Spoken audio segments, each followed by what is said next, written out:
Di mana titik tidak masuk akalnya? Di mana titik tidak masuk akalnya? Aksara film passwordnya. Film ini dibuka dengan menampilkan seorang pria bernama Doni.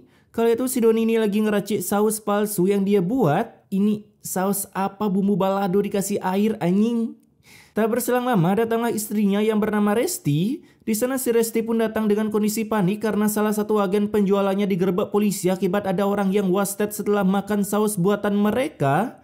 Dan mengetahui itu mereka berdua pun panik bukan main, terlebih lagi si Resti yang open cangkem teriak-teriak kalau dia nggak mau dipenjara. Sehingga si Doni pun mencoba buat hentiin si Resti yang teriak-teriak karena takut didengar oleh tetangganya. Dan tanpa disengaja tindakannya itu membuat si Resti pindah alam. Kok bisa ditutup mulut bisa meninggal? Hidungnya cuman variasi kah? Tak berselang lama si Resti pun bangkit kembali alias mati suri. Di dalam kematiannya itu si Resti ngungkapin kalau dia ditemuin banyak hantu korban saus palsu yang marah. Dan oleh karena itu si Resti pun minta si Doni buat nyudahi usaha curangnya ini, nggak nambah banyak korban. Namun meskipun begitu si Doni ini tetap nggak mau buat stop bisnisnya ini karena bisnisnya ini sangat menjanjikan.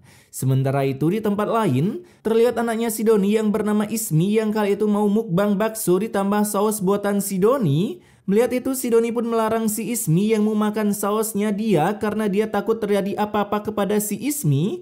Dan tak lama kemudian datanglah si Resti yang lagi-lagi minta stop buat produksi saus kematian ini.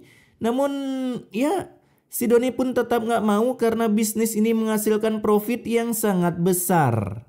Beralih ke arah si Sista and the Gang yang waktu itu lagi mukbang bakso. Nah selain bakso di sana juga terdapat saus buatan si Doni yang dipakai oleh si Mamang Kang Bakso ini.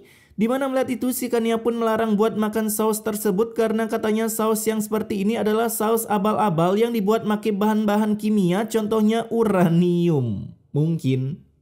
Mendengar perkataan itu si Mamang pun gak terima dan bilang kalau saus ini pakai bahan impor premium. Impor dari toko kimia maksudnya. Kembali ke arah si Doni yang kali itu lagi mantau karyawannya yang lagi bikin saus. Dan ternyata karyawannya ini udah buat saus 800 botol. Buset dah, robot aja kalah cuy. Nah meskipun bisnis ini yang merubah kehidupannya sekeluarga, si Doni pun merasa heran kenapa istrinya tiba-tiba minta buat hentiin bisnis ini.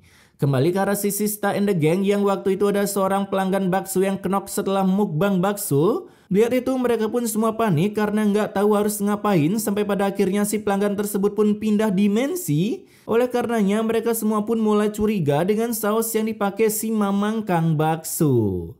Kemudian scene pun berpindah ke arah si Resti yang dimana di sana dia pun berinisiatif buat ngebuang semua saus yang udah dibuat oleh si Doni. Namun aksinya itu tak berjalan mulus ketika si Doni datang mergokin kelakuannya dan plak.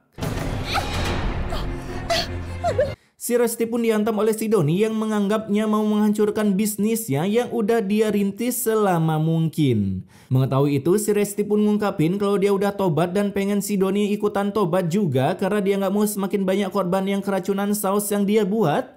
Karena sekali makan sausnya, para warga auto bisa pindah alam. Si Doni pun ngungkapin keheranannya karena secara tiba-tiba si Resti pengen usahanya dihentikan.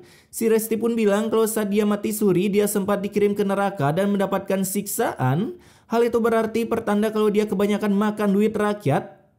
Maksudnya duit haram dan harus segera menghentikan usahanya. Dimana meskipun udah diceramahin begitu si Doni pun tetap nggak mau dan bilang kalau dia nggak percaya semua itu. Hasil karena Doni takut kalau si Resti bakal ngelakuin hal yang enggak-enggak lagi, dia pun langsung mengurung si Resti di lapas Nusa Kambangan. Pada malam harinya, kala itu si Adam mengungkapin kalau polisi udah ngotopsi korban tadi siang dan didapatilah hasil kalau orang tersebut meninggal akibat sesak nafas yang disebabkan oleh zat kimia yang terkandung di dalam saus. Kenapa harus pakai buah-buah busuk sih? Nggak ngerti deh Rasti. Ya, biar untung lah blok. Dimana saus tersebut ternyata terbuat dari bahan-bahan busuk buat memangkas biaya produksi dan mendapatkan profit yang begitu gacor. Berpindah ke arah rumah si Doni yang waktu itu karyawannya gedor-gedor. Ternyata kematian si cewek tadi itu udah viral di mana-mana yang disebabkan keracunan saus. Oleh karena itu si Doni pun nyuruh karyawannya buat buang semua saus yang disimpan di gudang dan diganti dengan saus yang asli.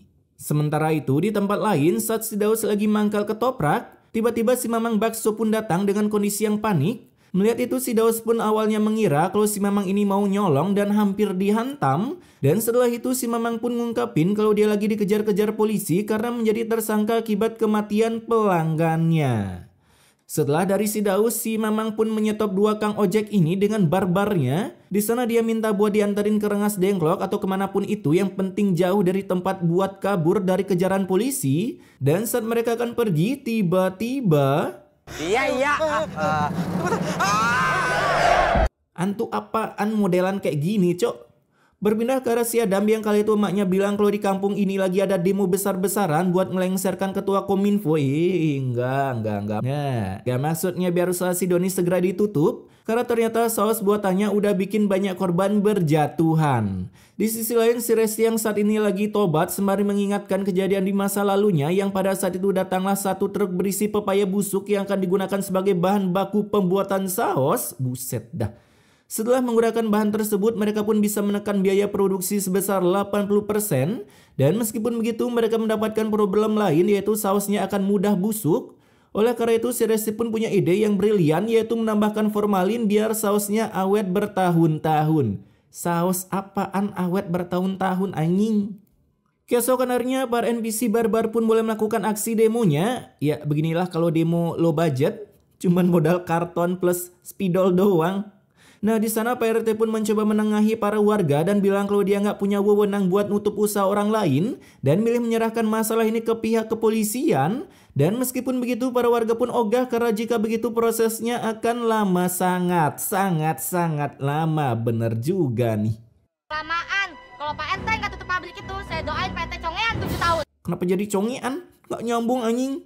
Setelah itu Pak RT pun mengungkapin ke si Adam kalau dia didesa para NPC buat segera nutup usaha si Doni yang bukan wewenangnya. Dan bersamaan dengan itu si Adam pun ditelepon oleh seseorang yang ngabari kalau si Doni udah wasted.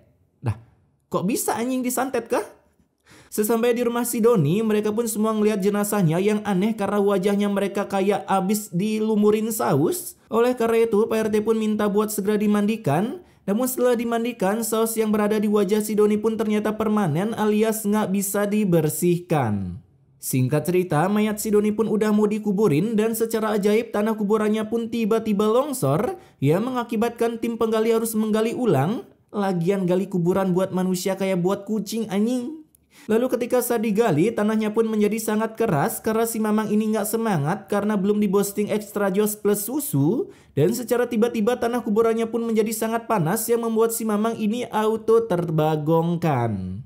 Di sela-sela kesusahan itu, di sana si Resti pun sempat-sempatnya berpidato tentang masa lalunya dan kesalahan-kesalahan yang dilakukan suaminya semasa hidup yang berakibat meninggalnya beberapa orang. Dan setelah menyelesaikan pidatonya itu, si Resti pun minta maaf dan berjanji bakal nyerahin diri ke polisi sebagai sikap tanggung jawabnya. Ya, kalau di Wakanda udah lari keluar negeri sini.